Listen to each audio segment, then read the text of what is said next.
Welcome back, everybody. We are diving deep today into Testo and Calato. Testo in Colado. Yeah, it's a satirical short story.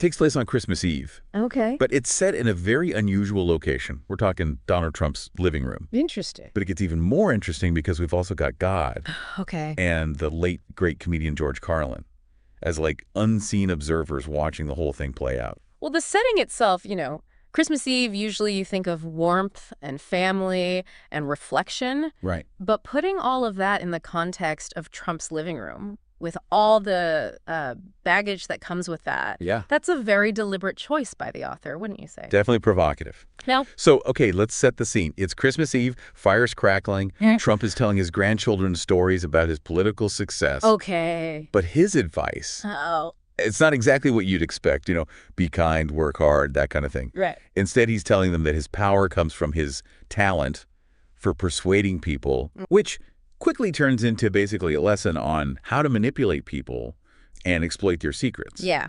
He even suggests that, like, resorting to blackmail, it's not completely off the table. Wow. Not really your typical Christmas Eve grandpa talk. No, not exactly the warm and fuzzy holiday spirit you'd expect. Definitely not. And all the while, God and Carlin are watching this. Yeah. They're reacting with this mix of, like, disapproval and, Carlin's classic sarcasm. Right, right. And to really drive the point home, Mm-hmm. the story brings in this real-life example. Oh, Charles Kushner, okay. Jared Kushner's father, Right. silencing his brother-in-law with a honey trap. Now, this is interesting because by using a real event, it kind of blurs the lines between fiction and reality. Yeah. It forces us to confront the idea that this behavior might not just be a fictional plot device, but something that actually happens. Exactly. And it's pretty shocking. I mean, even for those who know the story. Yeah. So the brother-in-law was cooperating with authorities. Right. Right. And a case against Charles Kushner. So what does Kushner do? He hires a prostitute, films the encounter, and then sends the tape to his own sister. Wow, that's just cold. Now, how do you think God and Carlin react to this story within the story? I mean, I can only imagine Carlin is disgusted. Oh, yeah. And disappointed in God's terms is pretty serious, isn't it? Oh, absolutely.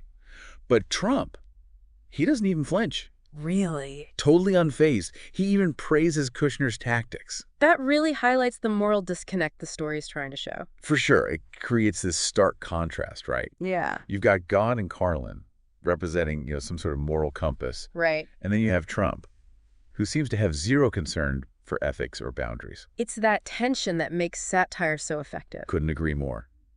And just when you think it can't get any more twisted, Yeah. one of the grandkids speaks up, Uh-huh. insisting that Trump must have done at least one good deed in his life. Okay, now I'm intrigued. What could this good deed possibly be? Okay, get this. The grandchild reveals that he is Trump's illegitimate son. What? Yeah, apparently Trump paid the child's mother, a prostitute, with real money. Wow, okay, hold on. Why is the real money part significant here? Well, because the story makes a point of saying that Trump usually uses counterfeit money Oh, for these kinds of encounters. So the man who built his empire on manipulation and dishonesty is brought down by a genuine act of kindness. Yeah, by paying a prostitute with real money. The irony is just incredible. It really makes you wonder, was this act of kindness intentional or just another example of Trump's obliviousness? That's the beauty of satire, isn't it? It leaves you wondering, was this calculated or was it a genuine moment of human connection? Exactly. The story doesn't give us easy answers, but that ambiguity is what makes it so thought-provoking. Yeah. And it's all presented with this dark, satirical humor that runs through the entire narrative. That's true. The humor is definitely a key element here. Yeah. It really makes you think about how the author uses humor to deal with some pretty serious topics. Greed, power, family secrets. You even have this idea of redemption all wrapped up in this comedic package. Yeah, do you think that lessens the seriousness of it all? Or does it actually make it stronger? That's a good question. For me, the humor is kind of like a lens. Okay. It lets us look at these uncomfortable truths without feeling totally overwhelmed by them. Yeah, I see what you mean. Like, how a funhouse mirror distorts things? Uh-huh. But when you look closer, you start to see some pretty messed up stuff. That's a great analogy. It highlights how satire can be both funny and insightful. Exactly. It makes you laugh, but also makes you question things. Yeah, and in this case, the humor is definitely not afraid to critique power structures. Right. It takes aim at people like Trump, who benefit from this system that rewards manipulation. Exactly. And the whole story is just dripping with irony. Oh, yeah. You've got Trump lecturing his grandkids about being deceitful, Uh-huh. while this huge secret, his illegitimate son, is literally sitting right there in the room. It's like the author's saying, look, this is how the game is played, but even the best players can get caught. That's a good point. And don't forget, this is all happening on Christmas Eve. Right. You know, a time that's usually about forgiveness and reconciliation. Do you think that's significant? The setting? I mean... Oh, absolutely. It creates this really interesting tension. Yeah. Because you have that traditional Christmas spirit clashing with the story's cynical humor. Makes you wonder if redemption is even possible for someone like Trump. Yeah. Who seems to represent the opposite of those Christmas values. And if it is possible, yeah, can it really come from such a morally ambiguous act? Right. Paying a prostitute with real money? This doesn't exactly scream good deed, does it? Not really. Yeah. But that's what makes the story so clever. Huh. It challenges our ideas of what's right and wrong. It's suggesting that redemption can show up in the most unexpected ways. And from the people we least expect it from. Exactly. And then you have this theme of truth running through the story. You know, Trump, the character, he sees himself as this master manipulator, someone who can control reality. But in the end, he's undone by this simple act of honesty. That's powerful. It's like saying that being genuine, even in small ways, matters more than a lifetime of lies. Yeah, and it reinforces this idea that the truth always comes out. Often when we least expect it. Speaking of truth, let's talk about God and George Carlin. Okay. They're like these silent witnesses, Right. watching everything unfold from this detached, almost all-knowing perspective. They're like a moral compass, commenting on the events. Exactly. Carlin, with his cynicism, Huh. represents reason. He calls out the hypocrisy of the situation. Makes sense. And God, even though he's disappointed in Trump, Yeah. he still seems to hold out some hope for him. It adds a whole other layer to the story. Definitely does. It's not just a critique of Trump as a person anymore. Yeah. It makes you think about the bigger societal forces at play. I think their presence also raises a question for us as readers. Would we act any differently if we were in their shoes? That's a good question.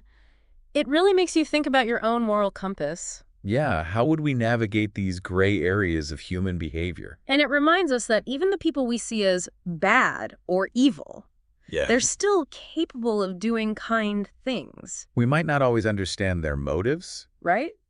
but it's important to remember that people are complicated. Absolutely.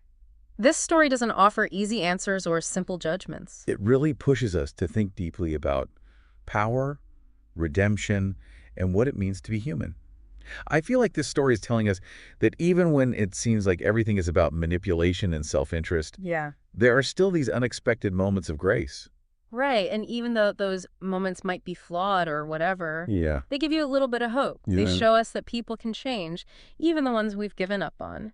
It's interesting how the story uses that classic Christmas Eve setting, right? A time that's supposed to be all about warmth and family. Yeah. But then uses that as the background to explore all these messed up things about people. It's brilliant because it creates this clash Yeah. between those Christmas ideals and how things really are. It forces us to see that generosity and compassion, those things don't always happen in real life. And it makes us look deeper, to see the good in people, even when they don't seem to deserve it. And it's not always the big gestures. Right. Sometimes it's those small, almost accidental acts of kindness. Like paying a prostitute with real money. Exactly. And those small acts, the ones no one really notices, Yeah. they tell you the most about a person. It's like the author saying, look, even someone like Trump, who's obsessed with power and how he looks to everyone, Yeah. even he can be touched by a genuine connection with another person. And that brings us to Carlin's final observation. That even Trump, in his own weird way, is touched by the spirit of Christmas. Do you think that's true? It's a question that sticks with you. Yeah. It seems ridiculous at first. Right. But Carlin isn't saying that Trump's behavior is okay. No. He's saying that even Trump can change. That even he has some good in him. It's like the story is saying that nobody is beyond redemption. Powerful message, especially these days when everything feels so negative. It reminds us that there's always hope. Always. So as we wrap up our deep dive into Testo and Collado, Yeah. what are the key takeaways for our listeners? What can they learn from this satirical look at power, family, and just how complicated people are. Well, I think it challenges us to not judge people so quickly, Yeah. to see that everyone has good and bad in them. It also reminds us that humor, even when it's dark, can be a powerful way to talk about serious things. It helps us face those tough truths without getting defensive. And most importantly, I think Testo and Collado reminds us that even in a world where everyone seems selfish, there's still room for compassion, understanding, and those little moments of grace that show us we're all connected. That's a great way to put it. Thanks for joining us for this deep dive, everyone. We'll see you next time for another one.